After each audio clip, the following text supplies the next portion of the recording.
అప్పుడు కాపులు ఉన్న అంత ఐక్యత లేదు, అంత మెచ్యూర్ లేదు. అప్పుడు ఏదో మీరేదో చెప్తే నమ్మేసేవాళ్ళం. బర్రాం జోగయ్య, ముద్రగడ్డ గారు గొప్పోళ్ళు పెద్దోళ్ళు, వాళ్ళే మన కాపు నాయకులు, వీళ్ళే మన దేవుళ్ళే అనుకున్నారు. కానీ ఈరోజు కాపులు అమాయకులు ఏం కాదే, మేము మెచ్యూర్ అయ్యాం. కాపు యువత కాపులు మెచ్యూర్ అయ్యారు, బాగా తెలుసుకున్నారు ఎవరు మన నాయకుడు, ఎవరు మన కోసం పోరాడుతున్నాడు, ఎవరు మన కులంలో రిజర్వేషన్లు కానీ బీసీలకు కానీ ఈ రాష్ట్రానికి కానీ ఏమి చేయగలుగుతారని ఏకైక నాయకుడు పవన్ కళ్యాణ్ గారు మాత్రమే. ఈరోజు మాకు తెలుసు మీరు ఇంకా లేకల్ టెక్నాలజీ వాడతారు. ఏంటంటే ఇది ఎలక్షన్, యుద్ధాలు చేసే ఎలక్షన్, రోడ్డుపై కూర్చొని కొట్లాట జరుగుతాయి. ఈసారి తల్లకాయలు పగిలే ఎలక్షన్ జరుగుతున్నాయి. ఇలాంటి మీరేంటంటే ఇంకా లేఖలు రాసుకుని రాజకీయాలు చేయాలంటే ఆయన కొడుకున్నాడు చేగొంటి సూర్యప్రకాష్ అని. వాళ్ళ తండ్రి పవన్ కళ్యాణ్ గారికి లేఖలు రాస్తాడు, నా మాట పవన్ కళ్యాణ్ గారు వినలేదంటాడు, నా మాట పవన్ కళ్యాణ్ గారు వినాలంటాడు. నీకన్నా కొడుకు నీ మాట వినలేదు, నీకన్నా కొడుకు నీ మాట వినలేదు. నీ కొడుకు ఈరోజు పోయి వైఎస్ఆర్ కాంగ్రెస్ పార్టీలో చేరినాడు. అదే వైఎస్ఆర్ కాంగ్రెస్ పార్టీ కొడుకు ఏమని విమర్శించినాడు?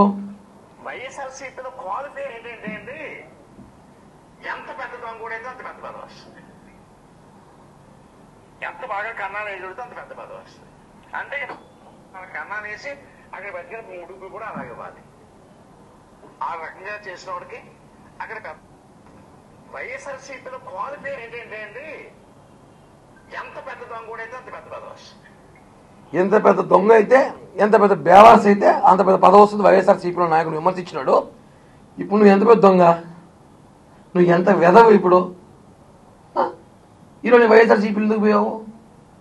మేము అడుగుతున్నాము. ఈరోజు నువ్వు లేఖలు రాస్తావు కదా, ఒక లేఖ రాయండి నీ కొడుకు మంత్రి పదవి ఇవ్వమని చెప్పి. కాపుల ఉద్యమ వీరుడు నీ కొడుకు, ఒక మంత్రి పదవి ఇవ్వమని చెప్పండి. లేదా రేపు కర్మగాలో దరిద్రము, ప్రజలు దరిద్రము, కర్మగాలో ప్రజలు దురదృష్టము, మళ్ళీ జగన్ వచ్చాడు అనుకోండి, వచ్చాడు అనుకోండి, పవర్ షేరింగ్ అడుగుతారా? పవర్ షేరింగ్ 2.5 సంవత్సరాలు కాపులకి ఇమ్మని చెప్పి లేఖ రాస్తారా? అంత ధైర్యం ఉందా? 40 మంది ఎమ్మెల్యేలు ఇమ్మని చెప్పి జగన్మోహన్ రెడ్డి లేఖ రాయగలుగుతావా? అంత ధైర్యం ఉందా? ఈ ఇద్దరు నాయకులు ఉంటున్నాం. కేవలం పవన్ కళ్యాణ్ గారి మీద మాత్రం నీ ప్రతాపమా? చెడపకురా చెడేకు. చిన్నప్పుడు సామెత గుర్తొచ్చేది మాకు, నంటకాయల స్టోరీ మా నాన్న వాళ్ళు చెప్పేవాళ్ళు. ఆ నంటకాయల స్టోరీ మీరు నిజం చేస్తారా? అసలు ఆ స్టోరీ నిజం చేస్తున్నారు మీరు. ఈరోజు మనలో ఎదగనీయకుండా పవన్ కళ్యాణ్ గారికి తెలుసు ఈ రాష్ట్రం ఎటువంటి పరిస్థితుల్లో ఉన్నాయి, ఎన్ని సీట్లు తీసుకోవాలి, ఎక్కడ పోటీ చేయాలి, ఎవరిని గెలిపించాలి, ఏం చేయాలి, అన్నీ ఆయనకు తెలుసు. మీరు ఈ సమయంలో ఆయన పక్కన నిలబడాలి కానీ కూటమి చెడగొట్టేలాగా 50 సీట్లు తీసుకో, ఈయన అభ్యర్థులు ప్రకటించేస్తారు లెటర్ ఇచ్చి. వాళ్ళ కొడుకుని మాట్లాడుతూ పవన్ కళ్యాణ్ గారి రాజకీయ అనుభవం లేదంట. ఎందుకు ఇట్లాంటి దొంగతనాలు, నీలాంటి వెధవలు వెళ్ళడానికి, మీలాంటి వెధవలు వేరే పార్టీలకు వెళ్ళడానికి రాజకీయ అనుభవం కావాలా? ఈరోజు ఏం ప్యాకేజ్ ఇచ్చారని చెప్పి నువ్వు పోయినా ఒకడికి. పవన్ కళ్యాణ్ గారు మనుషులు పట్టించుకోనంట. అంటే నీ తండ్రి ఈరోజు పొద్దున ఒక ఛానల్లో మాట్లాడుతూ నా కొడుకు నా మాట వినలేదు, నా కొడుకు నాకు సంబంధం లేదు అంటే, నా కొడుకు స్టైల్ వేరు అంట. అంటే నీ కొడుకు నీ మాట విన్నప్పుడు పవన్ కళ్యాణ్ నీ మాట వినాలని రూల్ ఏమనుందా? రూల్ ఏమనుందా? లేదు కదా. ఆయనకు తెలుసు ఈరోజు కాపులు కానీ బీసీలు కానీ ఎస్సీ ఎస్టీలు కానీ అందరూ పవన్ కళ్యాణ్ గారు నమ్ముతున్నారు, కాపులకు ప్రాధాన్యత వహిస్తున్నాడు. వాస్తవమైన ఆయన పట్టుకొని నువ్వు ఎన్ని సీట్లు తీసుకున్నా నచ్చలేదు, నీవే నచ్చదానికి. ఆ రోజు పవన్ కళ్యాణ్ గారిని విమర్శిస్తే వైసీపీలో కాపులు ఒక్కడన్నా వచ్చి మాట్లాడా?